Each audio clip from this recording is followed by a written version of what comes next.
नमस्कार दोस्तों, एक कबूतर ने बताया कि किस स्त्री का हाथ का भोजन नहीं करना चाहिए और मनुष्य को किस स्थान पर नहीं रहना चाहिए। जी हाँ दोस्तों, आज की कहानी के माध्यम से जानेंगे अगर मनुष्य गलत हाथों का भोजन खाता है तो उसके ऊपर गलत प्रभाव पड़ता है। जिस तरह दोस्तों एक व्यक्ति अगर चोर के साथ रहता है तो उसके अंदर चोरी का अंश आने लगता है, ठीक उसी प्रकार अगर हम गलत भोजन करते हैं तो हमारे ऊपर भी गलत असर पड़ने लगता है। तो चलिए दोस्तों कहानी को शुरू करते हैं। उससे पहले आप लोग चैनल को सब्सक्राइब कर लीजिए और नोटिफिकेशन को ऑन कर लीजिए। चलिए कहानी को शुरू करते हैं। एक बार एक जंगल में एक कौवा और एक कबूतर बैठे हुए थे। दोनों दोस्तों शाम को प्रवचन करते, यानी दोनों एक दूसरे को ज्ञान की बातें बताते। इतने में कबूतर कहने लगा, हे कौवा भाई, आपको लोग इसलिए चीखते हैं क्योंकि आप दिन भर काँव काँव करते रहते हैं और आपका खान पान भी शुद्ध नहीं है। आप मांसाहारी है और दिन रात भी आप काँव काँव करते हैं, इसीलिए आपसे लोग जलते हैं। यह सब बात सुनकर कौवा बोलता है, तुम तो शाकाहारी हो और तुम्हारा आवाज़ भी बहुत मधुर है। तुम्हें लोग बहुत प्यार करते हैं और पोसते हैं। इतने में कबूतर कहता है कि मेरे राय में तुम भी मांस खाना छोड़ दो और तुम भी शाकाहारी खाना खाने लगो। इतने में कौवा बोलता है, नहीं, मैं यह नहीं छोड़ सकता हूँ। दोस्तों उसके बाद कबूतर कहता है कि मैं तुमको एक कहानी के माध्यम से समझाने का प्रयास करता हूँ। अगर तुम इस कहानी को पूरा सुनते हो तो तुम्हें समझ आ जाएगा कि खान पान का मनुष्य हो या पक्षी, उसके ऊपर कितना असर पड़ता है। कौवा बोलता है, ठीक है कबूतर भाई, आप कहानी शुरू करो। इतने में कबूतर कहता है, मध्य नगरी में एक राजा रहा करता था जिसका नाम था भजन राजा। दोस्तों राजा काफ़ी प्रिय और धर्म आत्मा था। वो लोगों के ऊपर काफ़ी दया बनाता है। एक दिन की बात है, उसके दरबार में 3 विद्वान नौकरी पाने के लिए आ जाते हैं। एक विद्वान बोलता है कि हे राजन, मैं किसी भी स्थान का पता लगा सकता हूँ, यह शुद्ध है या अशुद्ध है। दूसरा विद्वान बोलता है, हे राजन, मैं किसी भी खान पान को बता सकता हूँ कि यह शुद्ध है या अशुद्ध है। तीसरा बोलता है, हे राजन, मैं जो भी अन्न उत्पादन होता है उसके बारे में मैं बता सकता हूँ कि वो किस तरह से उत्पादन किया गया है। यह सब बात सुनकर राजा कहते हैं कि तुम तीनों को नौकरी तो दिया जाएगा, पर तुम तीनों का परीक्षा होने के बाद तुम्हें आजीवन भर नौकरी दिया जाएगा। एक दिन राजा घूमने के लिए निकल पड़े। वो सोचते हैं कि मैं आज घूमने जा ही रहा हूँ। स्थान परीक्षने वाले विद्वान को अपने साथ लेकर चल दिए। दोस्तों जाते जाते राजा को शाम हो जाती है। राजा सोचते हैं कि मैं किसी के घर ना जाकर इसी मंदिर में ठहर जाता हूँ। मंदिर दोस्तों वहाँ पर शंकर भगवान की थी और वहाँ पर न तो कोई पुजारी था और न ही कोई व्यक्ति वहाँ पर भगवान की दर्शन करने के लिए आते।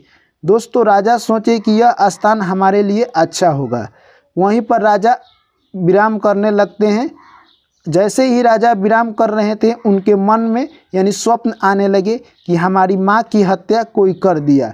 राजा रात को उठते हैं और अपने विद्वान से बोलते हैं कि अभी हम लोग इसी वक्त घर चलेंगे। विद्वान कहता है कि मैं जानता हूँ कि आप अभी इतने रात्रि भरी में घर जाने का फैसला क्यों लिए। यह बात सुनकर राजा चौंक गए। उसके बाद विद्वान कहता है कि आपके मन में जो ख्याल आ रहा है कि हमारी माँ के साथ कोई दुर्घटना हो गया है, वैसा नहीं है, क्योंकि इस मंदिर का प्रभाव है, यानी यहाँ पर जो पुजारी रहता था एक बार क्रोधित होकर अपनी माँ को हत्या कर दिया। इसीलिए जो भी व्यक्ति यहाँ पर आता है उसके मन में और स्वप्न में यही विचार आता है। यह सब बात सुनकर राजा विद्वान पर तो विश्वास कर लिए, पर उन्होंने सोचा कि ये कैसे पता चलेगा कि यही हकीकत है। जैसे सुबह होता है दोस्तों, ग्रामीणों को राजा बुलवाते हैं और पूछते हैं कि यह मंदिर पर कोई पुजारी क्यों नहीं है। सभी ग्रामीण कहते हैं कि यहाँ पर पहले एक पुजारी रहा करता था जो एक दिन क्रोधित होकर अपनी माँ को हत्या कर दिया। उसके बाद कोई यहाँ पर पुजारी नहीं आता है और हम लोग भी यहाँ पर पूजा करने के लिए नहीं आते हैं। यह सब बात सुनकर राजा काफ़ी प्रसन्न हुए और उस विद्वान को शाबाशी देने लगे। दोस्तों दोनों वहाँ से घर लौट जाते हैं और फिर कुछ दिनों के बाद राजा के घर एक व्यापारी आता है जो कि बहुत सारा अनाज लिया था। आकर व्यापारी बोलता है, हे राजन, मैं आपके राज दरबार में कुछ अनाज देना चाहता हूँ, जिससे आपके मंत्रीगण और समस्त जनता भी भोजन करे। दोस्तों, राजा कहते हैं ठीक है, मेरे यहाँ एक विद्वान है जो कि अनाज की पहचान करता है, उसका भी परीक्षा लेने का सही समय है। दोस्तों, राजा विद्वान को बुलाते हैं और कहते हैं कि इस अनाज के बारे में तुम परीक्षण कर बताओ कि यह अनाज हमारे स्वास्थ्य के लिए कितना लाभदायक होगा। इसके बाद वो विद्वान बोलता है कि हे महाराज, यह अनाज अगर हम लोग खरीदते हैं तो हमारे राज दरबार में मंत्री के बीच चोरी का भाव उत्पन्न हो जाएगा। यह सुनते राजा बोलते हैं कि हे व्यापारी, तुम सही सही बताओ, ये अनाज तुम कहाँ से चुरा कर ला रहे हो। इतने में वो व्यापारी कहने लगा कि मैं इस अनाज को चुरा कर नहीं ला रहा हूँ, मेरा 2000 बीघा ज़मीन है, उसी में मैं उपजा कर अनाज आपके पास लेकर आ रहा हूँ। फिर राजा विद्वान की तरफ देखते हैं और कहते हैं ये व्यापारी तो बोल रहा है कि ये अनाज हमारा है। इतने में विद्वान कहता है, हे व्यापारी, तुम सत्य सत्य बताओ, ये अनाज किसी चोर व्यक्ति द्वारा उपजाया गया है। इतने में वो व्यापारी कहने लगा कि हे राजन, आपका विद्वान सही कह रहा है। मैंने एक राजा के द्वारा भागा हुआ अपराधी जो कि हमारे घर आता है और बोलता है कि आप मुझे खाने पर रख लीजिए, और मैंने उसको रखा है। इस साल का खेती का जुताई बुआई वही किया है। इसीलिए विद्वान कह रहे हैं कि यह कोई चोर द्वारा अनाज उत्पादन किया गया है, जो कि सही है। यह बात सुनते ही राजन यानी उस विद्वान को शाबाशी देने लगे और उसे भी अपनी घर नौकरी पर आजीवन रख लिए।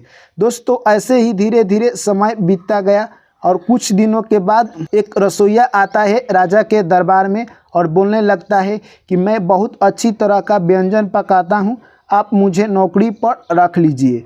राजन कहते हैं कि मैं तुम्हें नौकरी पर तो रख लूँगा, फिर मैं कैसे पता करूँ कि तुम इतना अच्छा व्यंजन बनाते हो। इतने में वो रसोइया कहने लगा, मैं इस तरह का व्यंजन बनाता हूँ जो कि आपके राज दरबार में कोई नहीं बनाता है।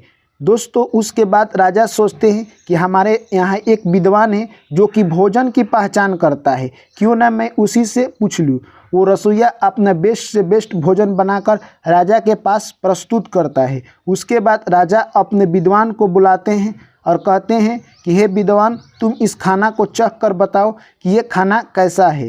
दोस्तों, वो विद्वान खाना जैसे ही खाता है, विद्वान बोलता है, हे राजन, इस रसोइया को आप खाना बनाने के लिए अपने घर पर रखते हैं तो आपके राज दरबार में सभी के मन में चोरी का भाव संपन्न हो जाएगा। यह बात सुनते ही यानी राजन कहते हैं, आखिर क्यों?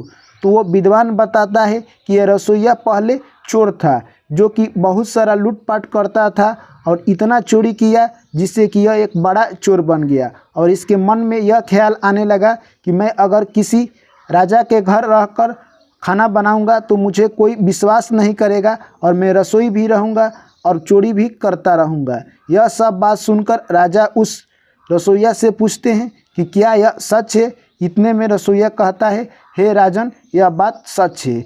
दोस्तों, उसके बाद राजा विद्वान से पूछते हैं कि तुमने आखिर कैसे पता कर लिया कि ये रसोइया चोर है। विद्वान कहता है, हे राजन, जब मैंने खाना खा रहा था मेरा नज़र आपकी हार के ऊपर गया। मैंने सोचा कि इस नौकरी से अच्छी है अगर मैं आपकी हार चुरा लेता हूँ तो मैं ज़िंदगी भर बैठकर खाऊंगा। इतने में मुझे समझ आ गया कि जो खाना है ये कोई चोर द्वारा बनाया गया है। यानी जैसे हम अगर चोर प्रवृत्ति के लोगों के साथ रहते हैं तो हमारे मन में भी वैसे ही भावना उत्पन्न होती है। इसी से मैं पता कर चुका हूँ कि यानी ये जो खाना बनाया है रसोइया, ये पहले चोर रहा होगा। दोस्तों, यह बात सुनकर राजा काफ़ी प्रसन्न होते हैं और उस विद्वान को भी अपने यहाँ आजीवन भर नौकरी के लिए रख लेते हैं। उसके बाद वो विद्वान बताता है कि हे राजन, अगर कोई व्यक्ति पाप और मन में लोभ लेकर खाना बना रहा है, अगर आप उस खाना को ग्रहण करते हैं तो आपके भी मन में वही विचार उत्पन्न होंगे। इसीलिए ऐसे खाना कभी नहीं खाना चाहिए। इसके बाद वो रसोइया कहता है कि हमें 3 प्रकार के चीज़ों से बचना चाहिए। पहला, यानी कोई व्यक्ति खाना बनाते समय क्रोध, हिंसा, गाली गलौज या गुस्सा करता है, उसका प्रभाव सीधे खाना पर दिखता है। ऐसे खाना से आप बचें और वैसा खाना ग्रहण ना करें। दूसरा, यानी जो व्यक्ति खाना बनाते समय दूसरे के बारे में बुराइयां सोचता है, मन में हिंसा रखता है, ऐसे खाना अगर आप खाते हैं तो आपके शरीर पर नकारात्मक प्रभाव पड़ेगा। इसीलिए ऐसे खाना से बचें। और तीसरा, जो व्यक्ति खाना बनाता है और अपनी खाना पर ध्यान ना देकर दूसरे की बुराइयां में डूबा रहता है, अगर ऐसे खाना खाते हैं आपके शरीर के लिए लाभदायक नहीं होगा। इस तरह के खाना से आप दूर रहें। दोस्तों, इसके बाद यानी कबूतर कौवा से बोलता है कि तुमने देखा किस तरह खाना, स्थान और रहन सहन का प्रभाव मनुष्य के ऊपर पड़ता है, तो हम भला पक्षी हैं, हमें भी इनसे सीखना चाहिए। तो दोस्तों, मैं आशा करता हूं कि ये कहानी आप लोगों को अच्छी लगी होगी। तो आप अपना महत्वपूर्ण राय इस कहानी में ज़रूर लिख कर बताएं। चलिए, आप लोग से मिलते हैं फिर न्यू कहानी में, एक न्यू स्टोरी के साथ। तब तक के लिए सभी साथियों को मेरा प्यार भरा नमस्कार। जय श्री कृष्ण। राधे राधे।